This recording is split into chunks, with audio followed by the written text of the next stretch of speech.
For many years now, Russ and Craig have had many wide-ranging conversations with folks from all over the gaming world. This is one of those conversations. D6G, the Lost Chapter.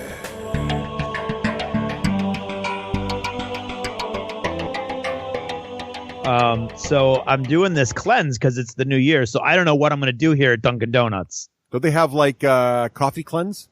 Can't have it. Can't have coffee? No, I'm sure they do. No, that sounds gross. Yeah, well, then there's the coffee enema, but we're not even going to go there. Oh, I see. What about kale coffee? Ooh, it's JJ. JJ, welcome to America. What are you doing in Dunkin' Donuts here, sir? I can't keep away from the sprinkles, let's be honest. Excellent. Excellent. Well, JJ, it's great to see you again. Of course, JJ, the man from World's End Radio, amongst other things, and miniature gamer at large. Is that fair? I think I wouldn't say I'm large, but yes. Oh, at large, yes. not large. Right. Bit of a beanpole, really. No, really, it's quite a thin gentleman, actually.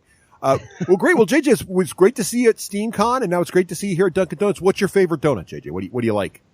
Well, I got to have something with peanut butter in it, right? Okay, that's fair. Especially while in America. Good. Like, you can't not. I was going to say, peanut butter's not a thing in Australia or England, really, right? No, it's really not. I mean, I think I fell in love with peanut butter donuts when I visited Portland a few years ago, and I was like, I just need this in my life on a regular basis. That's right. Peanut butter. Do you ever get donuts with Vegemite on it in Australia? I don't like Vegemite at the best of times, and by that I mean ever. No. The closest I've ever seen anyone try and work Vegemite into a delivered food like that was, I think they do like a Vegemite savory cracker. Oh. Which is heinous, or they put it under smashed avocado on toast, but that's probably getting a little bit rich. Yeah, the one time I was in Australia, I did try Vegemite because I needed to, because I was in Australia, and I think I tried it on a roll, and I was not a fan. Well, when you take yeast extract, which is essentially the bottom of beer, and add, because the crazy thing is, Vegemite's a horrible color. Oh yes, it is. It is. It's disgusting looking. Do you think that is its natural color? Now you're making me even more nervous. Right? It's not. They make it that color. Really? Because that's the best they could do. Is that its natural smell? Or do they add the smell too? It's its natural smell, okay. But it's actually like this clear, greeny, gelatinous paste that they slightly thicken and then make black because they can't do anything else with it. It's that was a marketing decision, right? Yes. All right. So anyway, I'll have a donut, please. So yeah, peanut butter has it all over Vegemite. Yeah, it does. It really does. Excellent. So, JJ, it was great to see you at SteamCon. Maybe while we're here, we should chat a little about different conventions. Now, JJ, have you been to a lot of conventions? Do you go to quite a few? I've been to a fair few. Sort of states, some in Southeast Asia, Australia, and here in London. So yeah, I've been to a fair few. Do you notice are there any kind of, let's just start with Australia. Like, were the Australian conventions a little different? Were you surprised when you first came to the States and went to one? Was it a different experience? Hugely. I think the first convention I went to in the States compared to Australia was just so much more professionally run, if I'm totally honest. Conventions are still a relatively new thing in Australia, especially when you get to like the larger conventions. Mm. So they had we used to have these small ones that we called conventions, but they were just really big tournaments, if I'm totally honest. Mm-hmm. Right. So there were no booths, there were no panels, there was not a lot, and we sort of just entertained ourselves, which if you give enough Australians enough beer is not that difficult to imagine how that ends. Right. But getting over to the States and having the guests and the panels and the workshops and the bring and plays and all the sorts of stuff that goes on there, and I guess the bigger celebrities that not just from within the gaming community but from other aspects of the hobby and peripheral interests as well. It was a bit like a kid walking into Disneyland at the first time when the only theme park you'd ever been to is your local school fair. Right. So it's a big difference. So in which convention in the States was your first? What did you go to? My first one was actually a Wizards of the Coast convention for Magic the Gathering. Oh, cool. Oh. which was absolutely amazing. So it was a tournament on top of, design workshops for the cards, new releases for the cards, panels with the artists and with the rules developers, with the pro players, all these sorts of things. And so that was, and Wizards of the Coast don't hold back with their conventions. Right. But they go all out. So that was just a huge experience. That was actually in Vegas. Yes. Very Oh, cool. wow. Very cool. Yeah. So even though it was company specific, it was a very classic American convention in the sense that it had all the bells and whistles. So bring and play, tournament, organized play, panels, access to the developers, artists, all that kind of stuff. Exactly. I mean, you could go and you could buy a blank Magic the Gathering playmat and take it to your favorite artist and commission them to draw you your own playmat over the course of the weekend. Oh, awesome. And do stuff, or alter your cards, and they'd sit there with all their colored markers and paints and everything and alter your cards. So we had a whole bunch of cards turned into Winnie the Pooh characters, I think it was. Because why not? Why not? Right, exactly. I want to do that kind of stuff. Now, how did it compare? Now, you're now in England now, but through space and time, you're here in Dunkin' Donuts with us. But normally, you're based in. Now, where in England are you located right now? I'm in London. London, right in the heart, then, as it were. Yeah. So what is the convention scene? I don't even know if they call them conventions. Like how is it there compared to Australia, compared to the US? Here's a little bit different. One of the biggest issues with London itself as a convention space is it's so expensive compared to get large amounts of space. Everything in central London anyway is very small. You find most flats are terribly small anyway. Right. So trying to get large conventions is difficult in central London. You do have your Comic-Cons and those sorts of things, which take in the massive convention centers, and you have your 50,000 odd people there, and it's amazing. But it's not a wargaming convention by any stretch, and it's a lot of vendors and a lot of people spending money to just have access to their existing customer base, which is horribly confusing to me. But the conventions that tend to be done by the wargaming community, you have things like Salute, which are actually done in central London now. But that's a big games expo, so a lot of the big games companies are there, but it's the majority the smaller gaming companies that come in and do the demos and do painting competitions and those sorts of things. And then you have the larger conventions, which tend to be outside of London. So places like up in Manchester and Leeds, and then sort of anywhere that's not in central London. That's because you've got infinitely more space at a much reduced rate. Right. How does something like Salute compare to sort of a traditional U.S. convention? Is it very similar in size, scale, and sort of the offerings, or is it still a little different? Salute is very much a market expo, as opposed to a convention. I think that's how I'd probably. So it's more like Spiel, right? It's more like Essen, where it's just a big place to go see all the stuff, as opposed to, a Gen Con or something where you can actually, there's a much more organized play and painting competitions, things like that. So they have the painting competitions. They have some demo tables, but a small games company will turn up and have one demo table. So if you want to do that, you've got to line up. Right. So if they had more of that, they get more sales, but that's neither here nor there. But it tends to be. I was actually trying to be politically correct. I was actually pretty disappointed with Salute, if I'm totally honest. Oh. It was all a bit Mickey Mouse. Everyone was there with their trestle table with just a cloth banner hanging off the front of it with their company name. And the only people that had a really big presence, as it were, with actual fitted areas were Games Workshop. The guys, the henchman from Weird and Malifaux actually did a lot of work, but it wasn't a professional setup. They just put in a lot of effort into delivering their space. Right. The Steamforge Games area was just immaculate, but then those guys used to work for Bandai Namco, so they know what they're doing. But the rest of it was all just Battle Foam setup was pretty good as well. They brought over a bunch of stuff, so that their big stall. So those places you could see, and they stood out, and they had that convention feel. The rest of it was all like a flea market.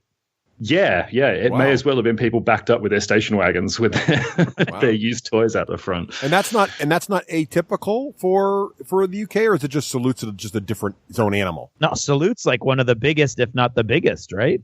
Yeah, it's the biggest one. Yeah. of So that attendance is sort of huge. variety. Do you And know- I was not terribly impressed. Wow. Well, you've been spoiled now. You've been to now Australia. Yeah. Where does Australia fit? So let's kind of bring it back a full circle. So you said Australia felt very much more like organized just a single tournament. Is that still the case, or are there events there now that are sort of near Salute, more between Salute and the U.S., or where are they now? I guess.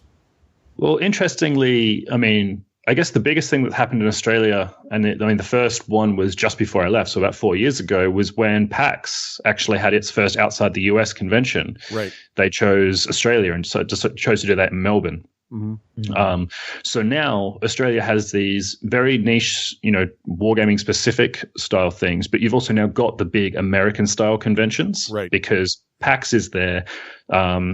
Supernova, that used to be this terrible, pretty terrible comic convention, went, oh crap, PAX is here. We're going to have to up our game, and we're going to have to go like full Comic-Con styles. And we're going to have to get celebrities here, and we're going to have to make this thing a lot bigger and a lot.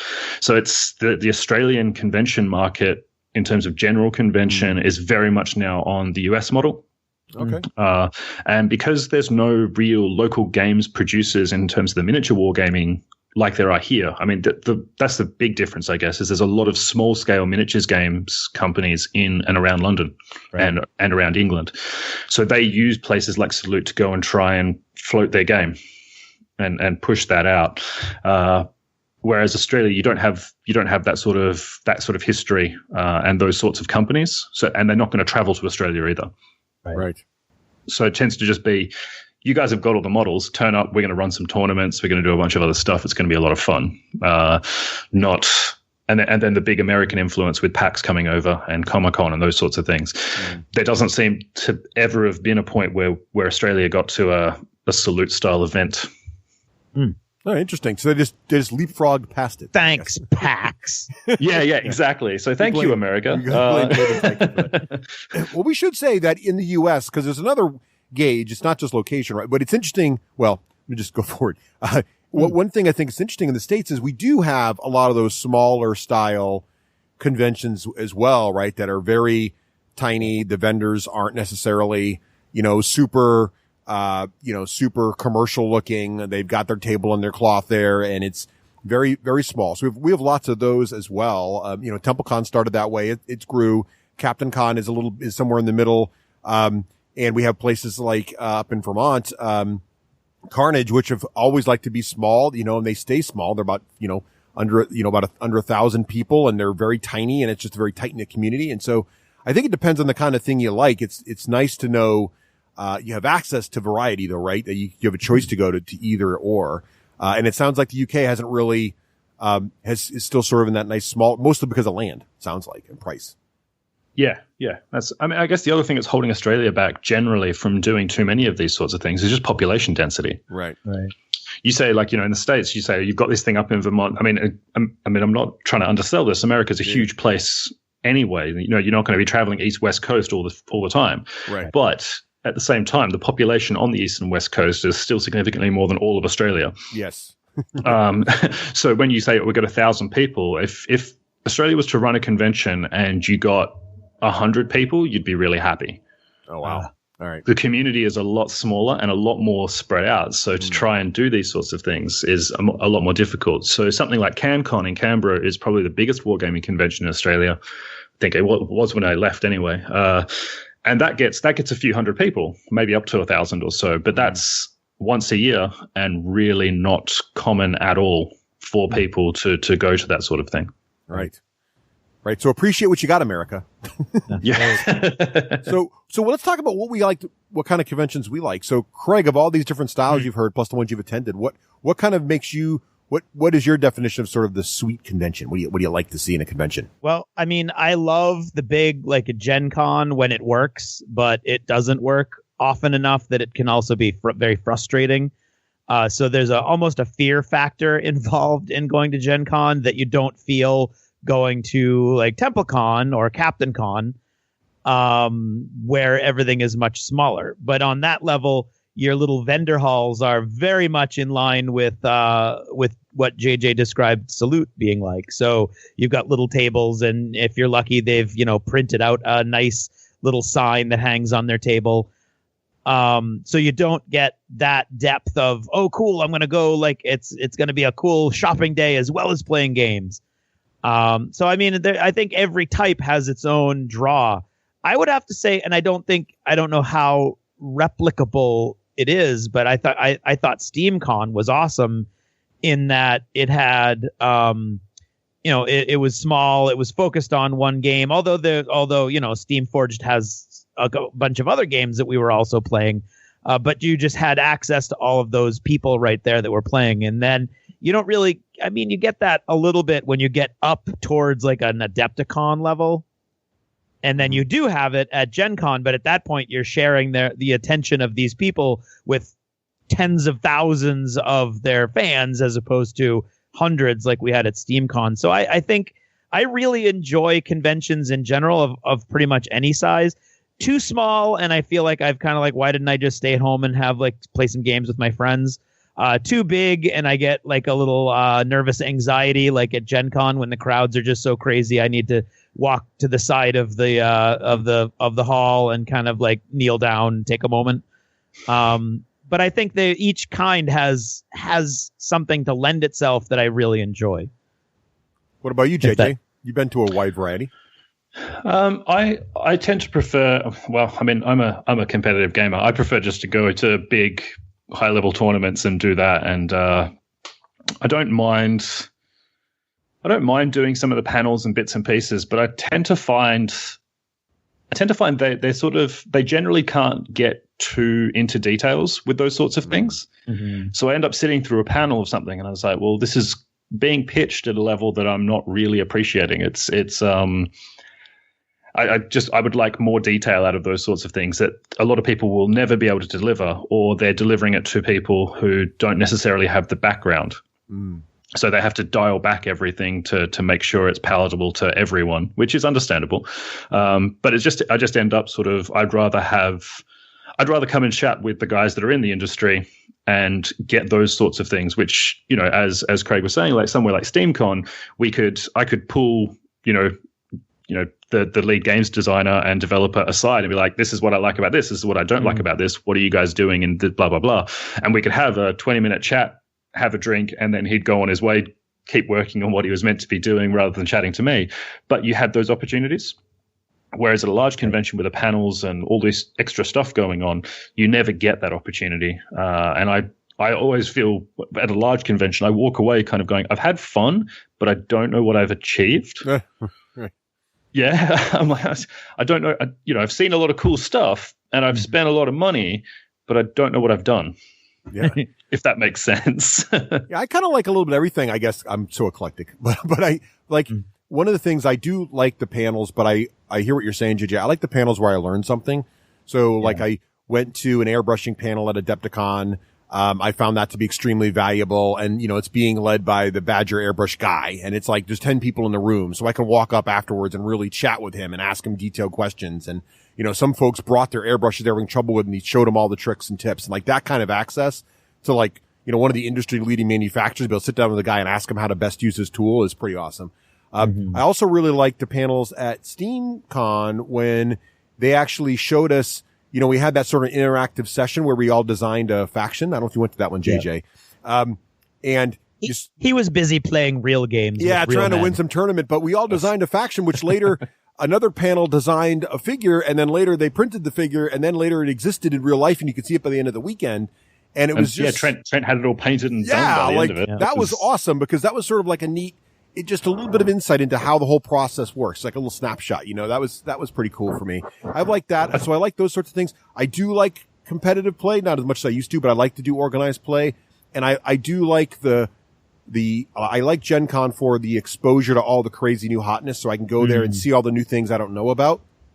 But SteamCon really reminded me how much the passion level goes up when you're all focused on the same thing, right? So like, when I would go to Gen Con, Games Workshop, games days, everybody there is a Games Workshop fan, right? And really they're either a 40K fan or a fantasy fan, and they dabble, but those are the two things. Yeah. So everybody you walk up to, you're all focused on a very, very similar topic. If you go to Lock and Load, same thing. Everybody's a Privateer Press fan. You go to SteamCon, everybody. So it's very, very focused. When you go to Gen Con, well, there's sub factions, right? There's the Magic guys, there's the RPG guys, there's the board gamers, there's the miniature gamers, and most of us all share some things, and it's pretty cool to see how the larger community all fits together.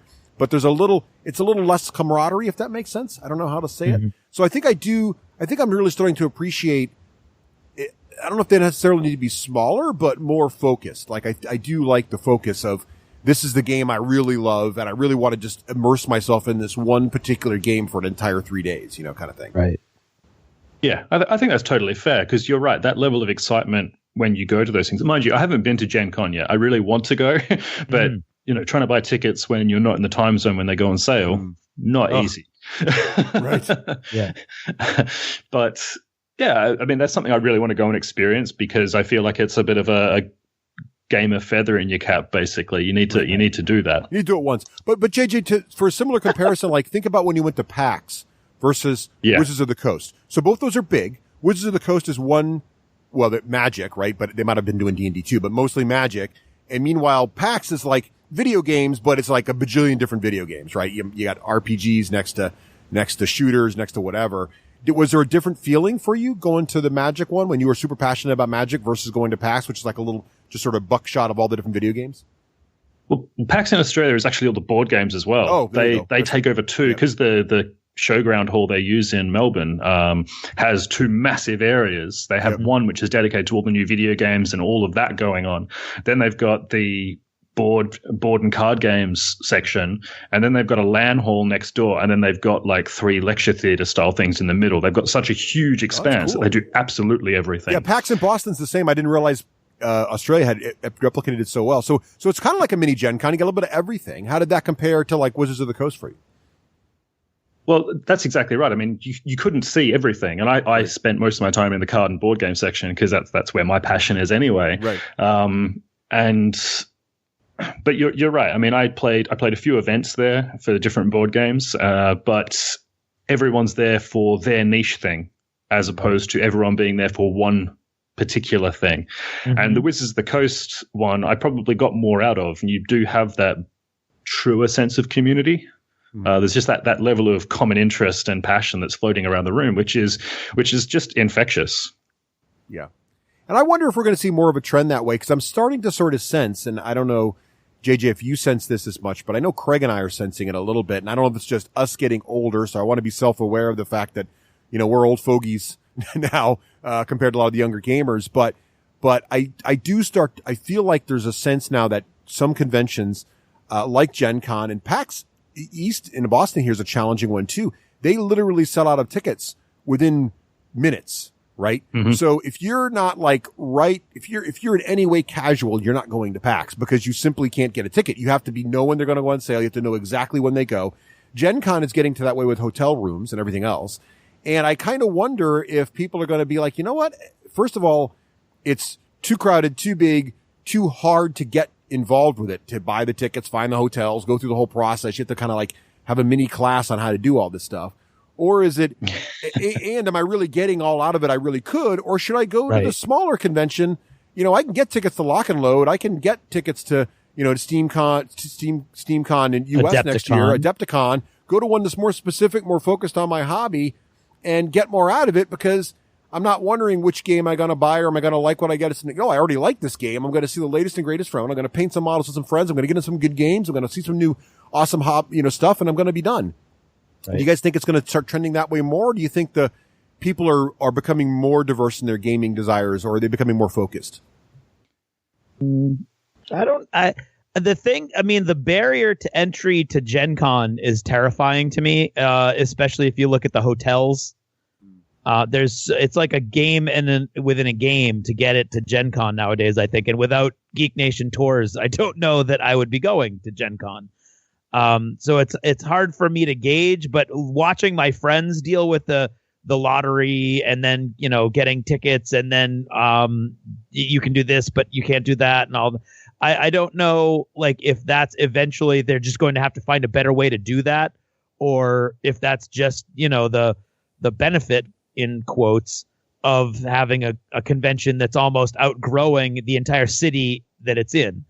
But if that continues, I think for sure people will be, well, if I can't go to Gen Con, or, you know, I tried and I couldn't get a hotel that was a reasonable distance from all the events or whatever, then I think a natural reaction to that effect, or a natural reaction to that sort of rampant growth, would be to focus on these smaller ones. But then you're going to channel more and more people to these smaller ones. They're not going to be smaller anymore. And then they're going to, you know, so I think it's going to be an ever evolving landscape.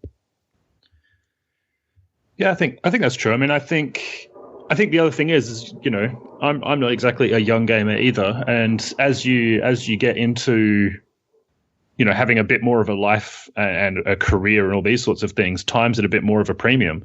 So I know when I was, you know, at uni and I was going to conventions and I didn't have all the responsibilities I have now, I would go and do something like a big convention, and that would be great, and I'd have a lot of fun, and my gaming interests were a lot more varied because I had a lot more time to play a lot more games. Mm-hmm. Now I look at it and go, well, my main focus at the moment is Guild Ball. I play some other board games and things like that on the side when we get to the end of an evening, but we don't have time for another game of Guild Ball, but it's too early to go home. Right. So I tend to now just go for those focus things, because if I was to go to a Magic convention now, for instance, I haven't played a competitive Magic event or even a non-competitive Magic event in probably about 2.5 years. I don't even know what the cards are anymore. I've got absolutely no concept of what's going on in that world. So if I went to something on that, I would probably just walk away confused. Or just spending a lot of money trying to catch up. Right. So. Yep. Right. Well, I think that's it. I think, but I do wonder, Craig, if I don't know if the smaller conventions will get too big if they stay focused on, you know, singular topics, right? Right. So, yeah. You know what I mean? Like, I think it's the trying to be everything to everyone. Like PAX even went from just video games to, as JJ mentioned, to now their board games and card games and everything else. So they are like a mini Gen Con. They've made more conventions. So they're across the country now and in Australia. But even so, they're still selling out all those venues, and they're still massive. And don't get me wrong, I still like going. I like the passion. I like the crazy. I kind of like the crazy. It's kind of like, you know, going shopping on Black Friday if you want to do something insane. But I like the calmness of the focused convention. And I wonder if conventions can become, I don't know, easier to run or, you know, they're not easy to run. I know they're a lot of work. So I'm trying to figure out, but I don't know if there's a way to make smaller, more focused ones might be the way of the future, where you go to the ones you care about. And I wonder if people would be more willing to pay to go farther. Like for me to go to Lock and Load, that's, you know, Washington State. That's a pretty far flight from, it's not Australia, but it's a pretty far flight from New England. And so that's for me to go to Lock and Load, the specific Privateer Press event, I would have to give up probably Gen Con out of my schedule to do that. And I've found myself asking myself, wouldn't that be more fun to do? And because of the show, I'm like, well, but for the D6 generation, I really want to see all that other stuff. And I do like it. So it's not like it's a burden or anything, but I'm like, I probably should go to Gen Con. But I wonder if I didn't have this show, if I would just be like, you know what? I'm not going to go to Gen Con this year. I'd rather go to Lock and Load. I don't think you would. You don't think I'd go to Gen Con or you think I'd go to Lock and Load? No, I don't think you would go to Gen Con. I mean, I don't want to reveal your secrets or anything, but in conversations you and I have had over queso fundido and margaritas, maybe that was the key. It's the second margarita, Craig. All the truth comes out. It's always the second margarita. It's the second margarita. I don't think you would have gone to Gen Con for the past 2 years, probably. Absolutely, I would put money that you wouldn't have gone last year. Yes, last year was a bit crazy. Yeah. No, the year before it was crazy. Yes. And that's what caused you to, I mean, we were all thinking, I don't know. And then this year, in my head, because they expanded their square footage, I think they redeemed themselves, and I felt less crazed and put upon than I did 2 years ago. But yeah, I mean, I think that's absolutely true, that you without this show and your feeling that you owe the show. I mean, we've got our event at Gen Con, you know, and we do a lot of networking there, and we see all the new hotness, and we get a lot of kind of leads on new third chairs and stuff. But outside of that, I think you would definitely have gone to Lock and Load years ago.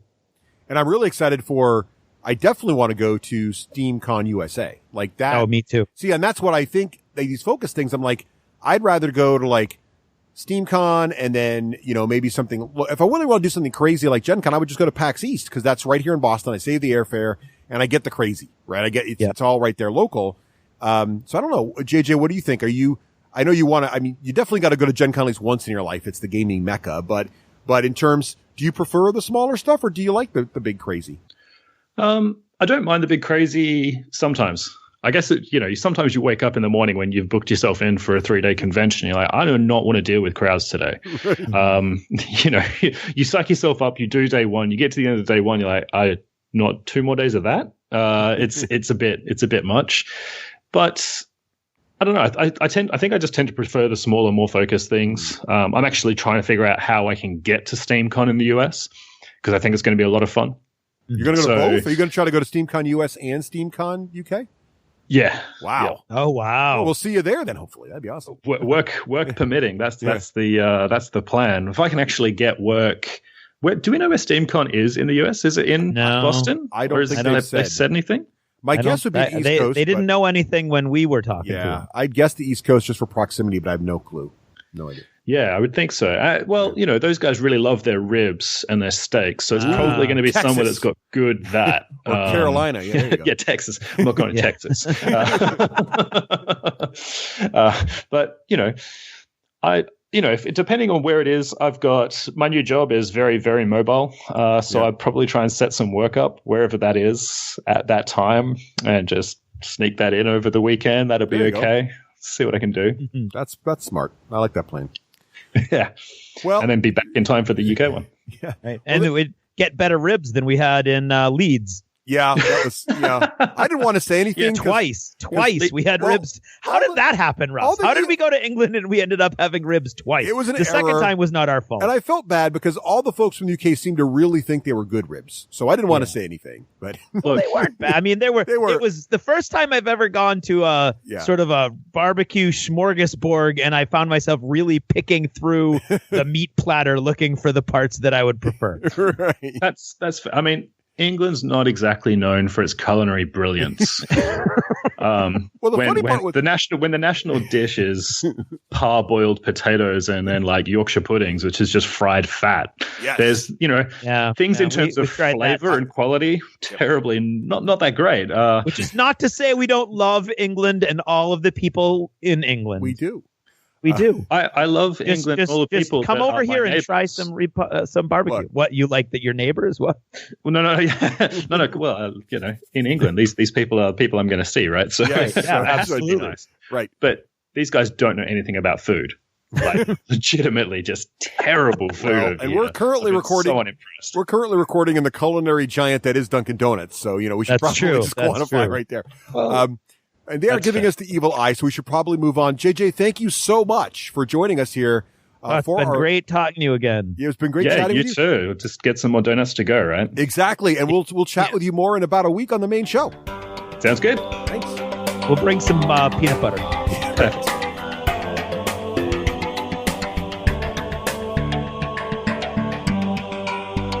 Thanks for purchasing a D6G Lost Chapter. Supporting the show helps it grow.